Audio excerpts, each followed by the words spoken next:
If you've been paying attention to what's going on in Palestine over the past couple of weeks, you've probably noticed that starting on October 7th, there were a number of stories that were released about horrific things Palestinians had supposedly done that were later retracted or corrected or what have you. Well, the newest of these stories, what I would more accurately describe as tall tales, is that Palestinians baked a baby in an oven. This has been talked about on Twitter by not just one, but several people now, and so I want to talk about it. And I want to talk about it because it did happen. But there's a correction in that it didn't happen in 2023, but rather in April 1948, not at the hands of Palestinians, but Zionist militias.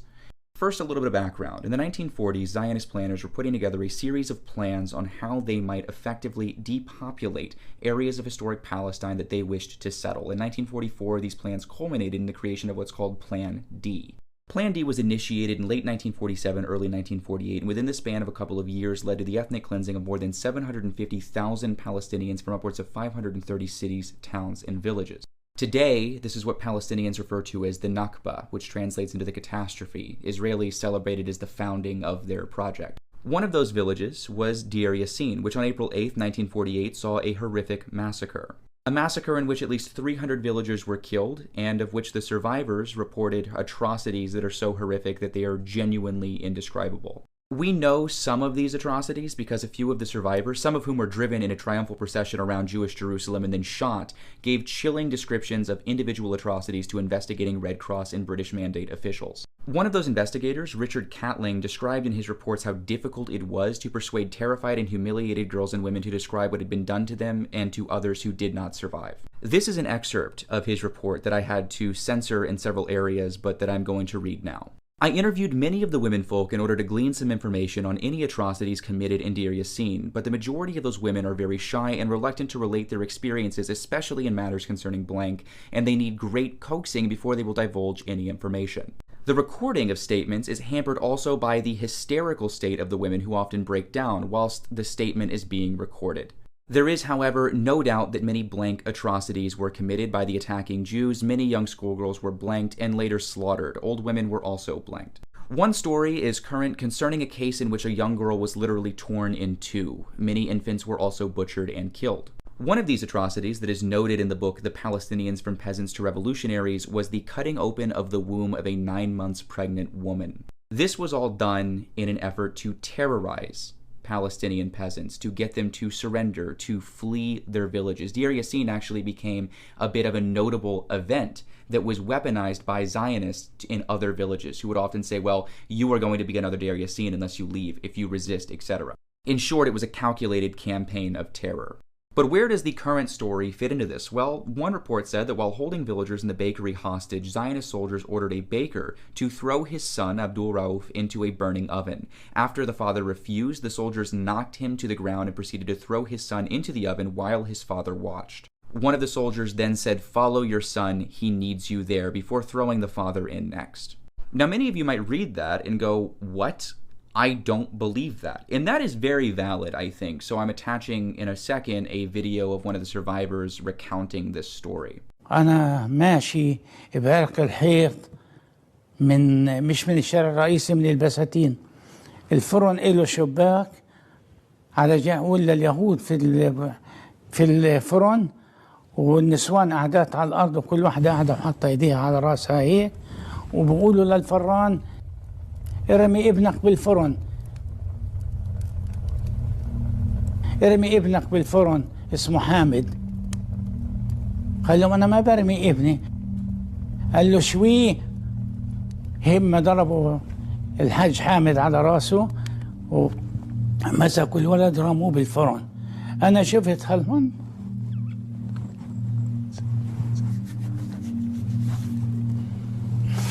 شفت هالمنظر ما تمش فيها حيل من مرة.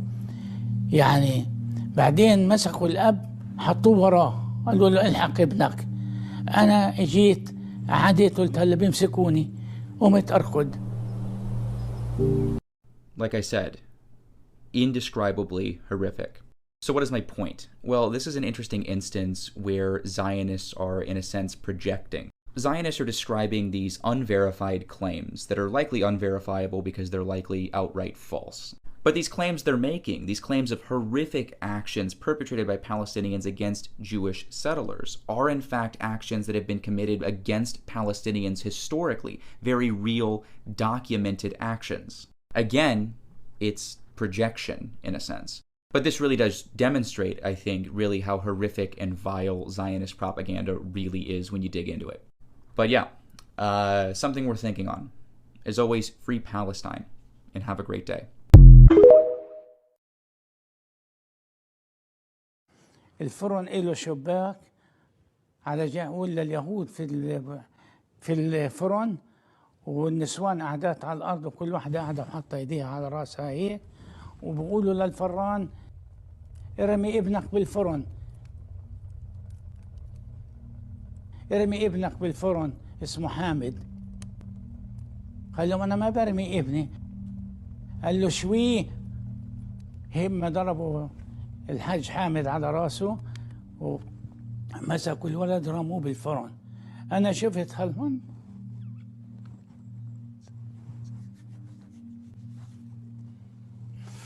شفت هالمنظر ما تمش فيها حيل من مرة يعني.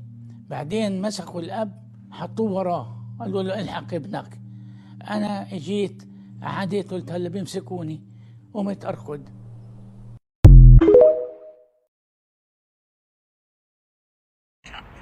Israel has bombed a hospital, killing hundreds of innocent people.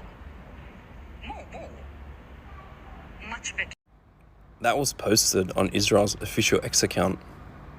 Now, if that's not inciting violence, I don't know what is. Who is behind their account? This Israeli propaganda machine is losing the war on information. They're hoping younger generations will relate to this, find it funny. The younger generation thrives on authenticity and the truth. They're not going to fall for this. It's disgusting. I tried to correct you to the answer. The war is not just with Hamas. The war is with all the civilians. גם הנשים היו לבושות ויפה, וזה באמת היה כפר אחד, אנס שם איזה ילדה בת 16, משהו כזה. אתה מבין? אבל זה מכוער מאוד, היה לנו בחור אחד, הוא נפטר, הוא היה פרא אדם, הוא לקח פשוט מאוד, ורצח אותם בתוך המכלאות. בתוך המכלאות, הם היו במכלאות, אתה יודע, חוטי ברזל כאלה, עגולים כאלה, אספו כל הגברים. הם יושבים שם כולם על הרצפה, ובא מישהו ולוקח תת מקלע ומתחיל זה, מחליף מחסנית. הייתי רוצח. מה זה אומר? אני לא לקחתי שבויים. בזמן קרב, אם מישהו הרים ידיים, משהו כזה, לא לקחתי שבויים. זה זעזע אותי עד כדי כך, לא יכלתי לעבור לסדר היום. אם היה עומדת כיתה של זה עם ידיים למעלה, אז באותו יום הייתי רואה אותי, הייתי קוצר את כולם, עד כדי כך. כמה אתה חושב אנשים הרגת ככה? לא ספרתי. אני לא יכול לדעת בחיי. היה לי מקלע עם 250 כדורים. ותראה, יריתי.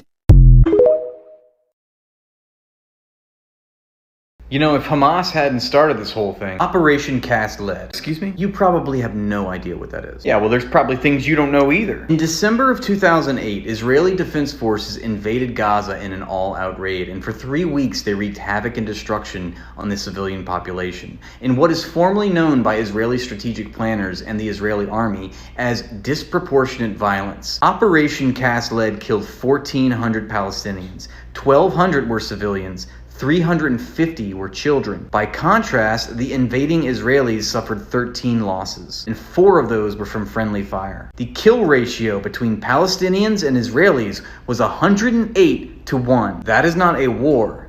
That is a massacre. Oh my God, so you're anti-Semitic. I am anti-apartheid. This has nothing to do with Judaism. For you to frame it as such is irresponsible. 6,300 homes were destroyed.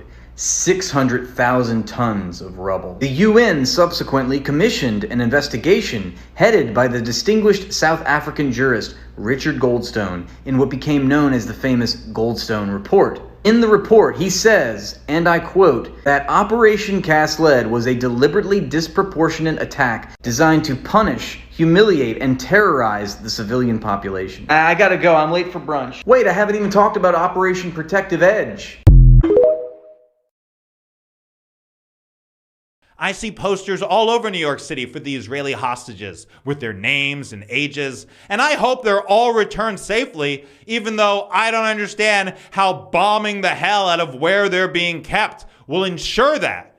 But I have not seen any posters of the thousands of children that'll never come home. Not only because now they're dead, but because even if they weren't, their homes have been destroyed in the name of self-defense, even though they're just children, not threats. Don't they have names? Don't they have ages? How come the lives of Palestinians don't seem to matter?